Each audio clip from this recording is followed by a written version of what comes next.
Salam semangat Omah Sate Pade Klamut. Shalom Bapak Ibu Saudara yang terkasih dalam Tuhan Yesus Kristus. Renungan saat ini berjudul Persembahan yang berkenan di hadapan Tuhan.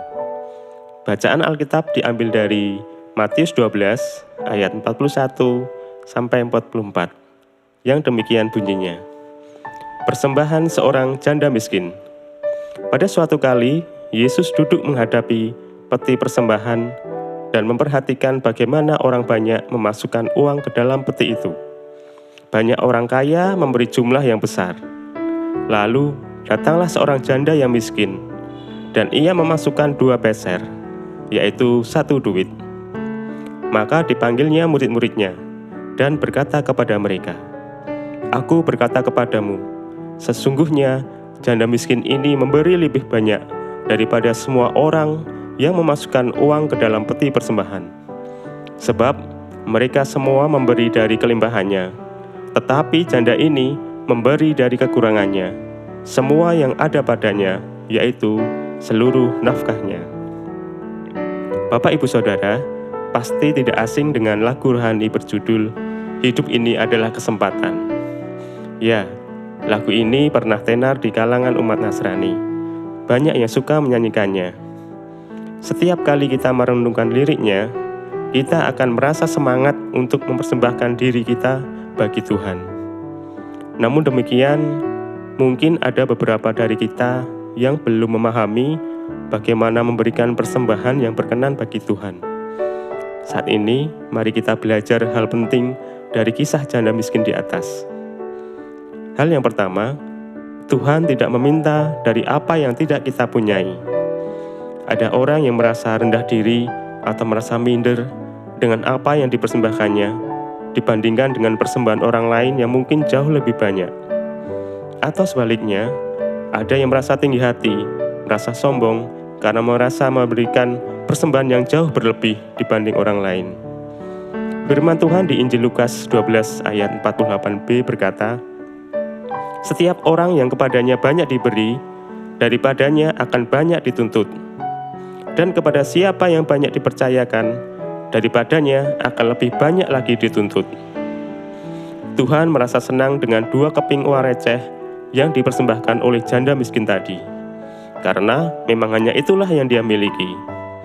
Tetapi Tuhan pasti akan sangat sedih kepada orang-orang yang hanya rela mempersembahkan uang receh, padahal mereka telah diberi berkat yang jauh lebih melimpah. Bapak Ibu Saudara, Tuhan mengetahui segala kelebihan dan kelemahan kita, dan Tuhan memberikannya dengan adil. Justru disinilah letak kekuatan kita jika bersatu dalam gereja. Ada jemaat yang bisa mempersembahkan lebih banyak materi, tetapi yang lain bisa memberikan lebih banyak waktu. Ada jemaat yang bisa membuat suasana ceria, tetapi yang lain bisa meneduhkan gejolak. Tidak ada jenis persembahan yang nilainya lebih tinggi, karena semua sama-sama berasal dari pemberian Tuhan. Semuanya penting karena pekerjaan Tuhan itu sangat kompleks, sehingga tidak mungkin bila dikerjakan hanya oleh satu macam orang. Maka daripada itu, mari saudara kita memeriksa diri kita masing-masing. Masih adakah hal yang bisa kita persembahkan kepada Tuhan? Hal yang kedua, persembahan berbanding lurus dengan pemahaman kita terhadap anugerah Tuhan. Tuhan Yesus telah mengorbankan dirinya di kayu salib untuk menebus dosa-dosa kita. Segala sakit penyakit kita telah ditanggungnya. Dan Dia terus memberikan berkat-berkat-Nya dalam kehidupan kita. Semakin kita memahami itu semua, maka kita akan semakin terdorong untuk mempersembahkan lebih lagi untuk Tuhan.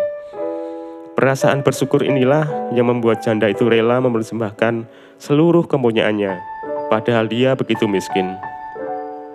Lalu hal yang ketiga, jagalah sikap hati kita dalam memberikan persembahan. Tuhan mengetahui kedalaman hati kita saat memberikan persembahan.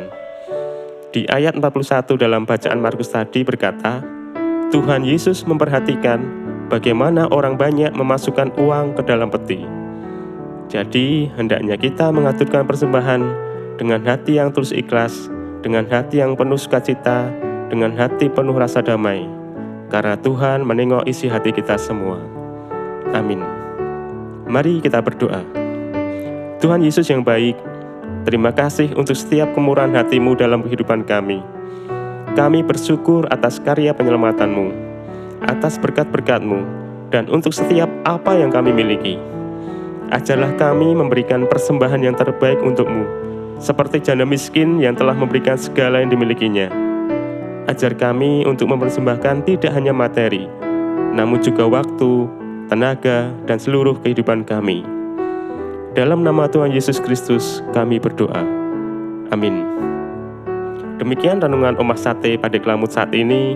Selamat memberikan persembahan yang terbaik dan berkenan bagi Tuhan.